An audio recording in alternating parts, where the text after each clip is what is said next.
हे चांग भलर देवा चांग भलर, ज्योतिबाच्या नावानं चांग भलर, चांग भलर देवा चांग भलर, ज्योतिबाच्या नावानं चांग भलर. नमस्कार कोल्हापूर, तुम्ही ऐकताय 90.4 मँगो FM आणि तुमच्या सगळ्यांचं खूप खूप स्वागत आहे.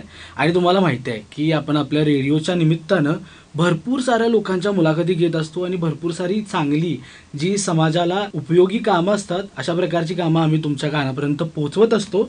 आणि त्याच निमित्तानं आज आपल्याबरोबर स्टुडिओमध्ये आहेत सहज सेवा ट्रस्टचे विश्वस्त सन्मती मिर्जे सर. सर, तुमचं खूप खूप स्वागत आहे. नमस्कार. नमस्कार सर, माझा पहिला प्रश्न असा आहे की सहज सेवा ट्रस्टची सुरुवात कशी झाली? 2000 साली मी अमरनाथच्या यात्रेला गेलो होतो.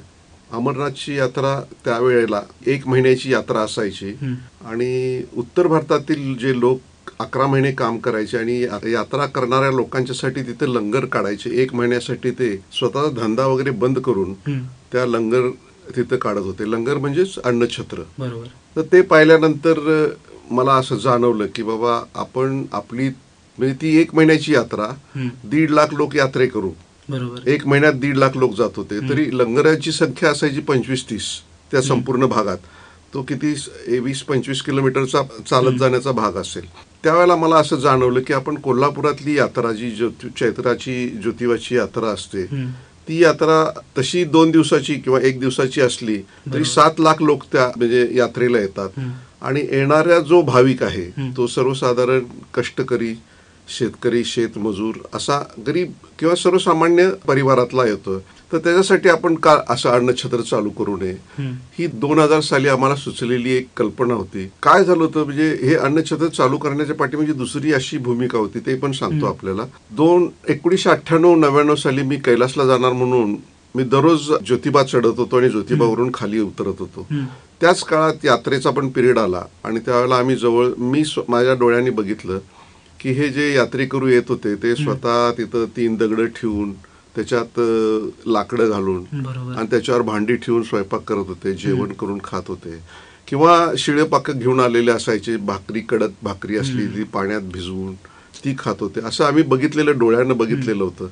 त्यावेळेला एक असं डोक्यात आलं होतं आणि त्याच्यानंतर हे अमरनाथच्या ह्याच्यामुळं असं जाणवलं की आपण हे करायलाच पाहिजे म्हणून. आणि त्या कल्पनेपोटी जन्माला आलेलं हे सहसेवा ट्रस्ट अपत्य आहे आणि त्यातून आम्ही हे अन्नछत्र चालू केलं. सर, आता तुम्ही म्हटलात की अन्नछत्र, तर हे जे तुम्ही काम करताय त्याचं स्वरूप कसं असतं आणि कशा प्रकारे हे अन्नछत्र चालवलं जातं? सर, आता याचं स्वरूप कसं असतं तुम्ही विचारलं आता मला.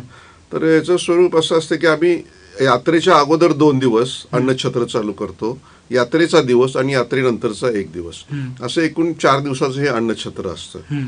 या अन्नछत्रासाठी आम्ही काय केलं, ज्यावेळेला ही संस्था स्थापन केली सहसेवा ट्रस्ट, त्यावेळेला मी, माझे मित्र, आम्ही प्रत्येक क्षेत्रातला एक माणूस घेतला. म्हणजे हार्डवेअर विकणाऱ्या दुकानदारापैकी एक घेतला, ट्रान्सपोर्ट व्यवसायातला एक घेतला, हेवी मशिनरी मधला एक घेतला, सराफ बाजार मधला एक घेतला.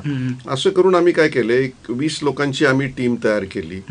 आणि त्या प्रत्येकानं म्हणजे गणपतीची वर्गणी मागतात तशी आम्ही वर्गणी कधी मागितली नाही. आम्ही आमच्या मित्रमंडळींच्याकडून आणि नातेवाईकांच्याकडून पैसे गोळा केले आणि आमचं हे अन्नछत्र चालवलं आतापर्यंत. आणि आम्हाला आतापर्यंत त्याचा म्हणजे सहकार्य फारच चांगलं मिळालंय. आणि कोल्हापूरचे लोक फार मोठे दानी आहेत, कोल्हापूरचे आहेत आणि नंतर ज्योतिबाचा भक्त पण आहे की जो आम्हाला मदत करत आलेला आहे आतापर्यंत. गेली 24 वर्ष हे करताय, यंदाचं 25वं वर्ष. सर, म्हणजे या प्रकारे अजून कोणते उपक्रम आहेत जे सहज सेवा ट्रस्ट मार्फत चालवले जातात? आम्ही ज्यावेळेला हा ट्रस्ट स्थापन केला होता त्यावेळेला आम्ही असं ठरवलेलं होतं की आपण ज्या त्या वर्षाचे पैसे ज्या त्या वर्षी संपवायचे.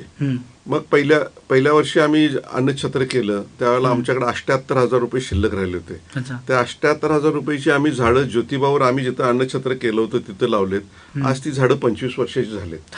आणि आमचं काय आहे, आम्ही केलेलं काम म्हणजे जर एक झाड लावलं तर सक्सेस रेट आम्ही 100% करण्याचा प्रयत्न करतो. लावलेली झाडं सगळे जगवण्यासाठी आम्ही प्रयत्न करतो. मग तसे आम्ही राहिलेले पैसे वृक्षारोपणासाठी आणि निसर्ग संवर्धनासाठी वापरायचे.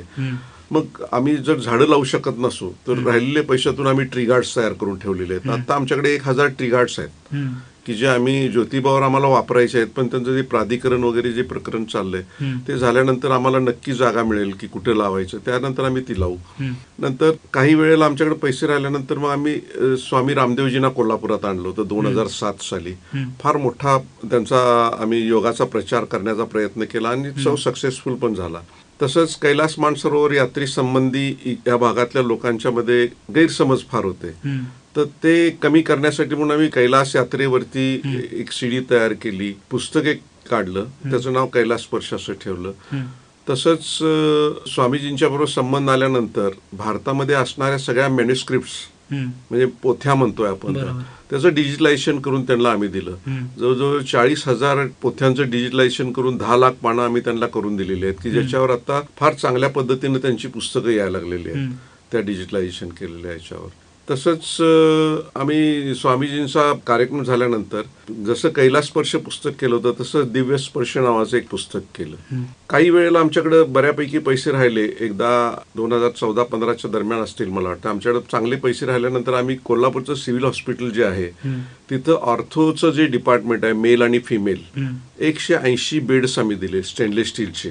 जवळजवळ 18 लाख रुपये खर्च करून त्यांना जेवणासाठी स्टेनलेस स्टीलची टेबलं म्हणजे जी बेडवर घेऊन त्यांना जेवता येईल, आणि त्यांच्याकडे गेस्ट आला तर त्याला बसायला स्टूल जो असतो तो पण स्टेनलेस स्टीलचा, आणि त्याच्या शेजारी स्टेनलेस स्टीलचं कपाट, असं आम्ही संपूर्ण ऑर्थो डिपार्टमेंट आम्ही स्वच्छ करून रंगवून फरशी पॉलिश करून अगदी अद्ययावत करण्याचा प्रयत्न केला. तसंच 2006 साली ज्यावेळेला पूर आला कोल्हापूरला, त्यावेळेला आम्ही जवळजवळ 22 दिवस कुरुंदवाडला राहून तिथं अन्नछत्र चालवलं होतं. कोल्हापूरचं आपत्ती व्यवस्थापन जी समिती वगैरे जे आहे किंवा ते डिपार्टमेंट आहे त्यामध्ये सहजसेवा ट्रस्टचा उल्लेख रेग्युलर असतो किंवा आम्हाला तिथं एक मानाचं स्थान आहे आणि आम्ही ते काम करत असतो त्यांच्यासाठी.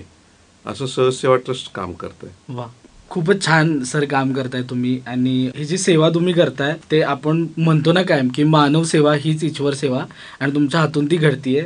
सर, आमच्या रेडिओच्या निमित्तानं तुम्हाला श्रोत्यांना काय सांगायचं आहे आणि काय संदेश द्यायचा आहे? आम्हाला कधी श्रोते म्हणा किंवा दानदाते आहेत त्यांच्याकडून आम्हाला असं आर्थिक बळ किंवा पाठबळ चांगलं मिळत आलेलं आहे आतापर्यंत, पण आमची एक खंत आहे म्हणा की आम्हाला डोनेशन देणारे लोक आम्ही काय काम करतोय हे बघायला येत नाहीत, आणि ते आमची इच्छा आहे की त्यांनी डोनेशन देणाऱ्यांनी किंवा कोल्हापूरच्या श्रोत्यांनी एकदा डोंगरावर यावं आणि हे सहसेवाचं काम कसं चालतं हे त्यांनी जरा जवळून बघावं, म्हणजे आम्हाला आनंद होईल. नक्कीच. आणि दुसरी गोष्ट आहे म्हणजे मला असं सांगायचं आहे, कोल्हापूरचे लोक म्हणजे मदत करणारे लोक आहेत किंवा कोल्हापूरच्या लोकांना दिलदार आणि दातृत्व म्हणजे कोल्हापुरात आलेला माणूस भुकेला जाणार नाही असं लोकांची एक म्हणतात लोक. फक्त सहसेवानच अन्नछत्र चालवावं असं मला वाटत नाही आहे. तर कोल्हापुरात जी यात्रेसाठी जे काही लोक येतील ते सगळेजण कुठल्या ना कुठल्या तरी अन्नछत्रात जेवून जावेत, इतकी अन्नछत्र कोल्हापुरात चालू हवेत अशी एक माझी भावना आहे. नक्कीच सर, आणि तुम्ही म्हटलात तसं कोल्हापूरची माणसं मनाने मोठी आहेत, सो नक्कीच तुम्ही जो संदेश दिलाय तो त्यांच्यापर्यंत पोहोचेल. आणि सर, तुम्ही तुमचा एवढा वेळ दिलात, इथं आलात, आमच्याशी एवढ्या चांगल्या गप्पा मारलात, सो त्यासाठी खूप खूप धन्यवाद सर. थँक्यू. आभारी आहे. श्रोत्यांचे मनपूर्वक आभार. खूप खूप धन्यवाद सर. आणि कोल्हापूरकर, हे होते सहजसेवा ट्रस्टचे विश्वस्त Sanmati Mirje sir. So sir, परत एकदा तुमचे खूप खूप आभार. आणि कोल्हापूरकर, ऐकत राहा 90.4 मँगो FM. हे आलो देवा घेऊन मनी भोळा भावर, देवा गोड माझी ही मानून या घे, नाही मोठं मागण नाही कुळी हावर, बापा वाणी माया तुले कराला दे, अरे डोई तुझ्या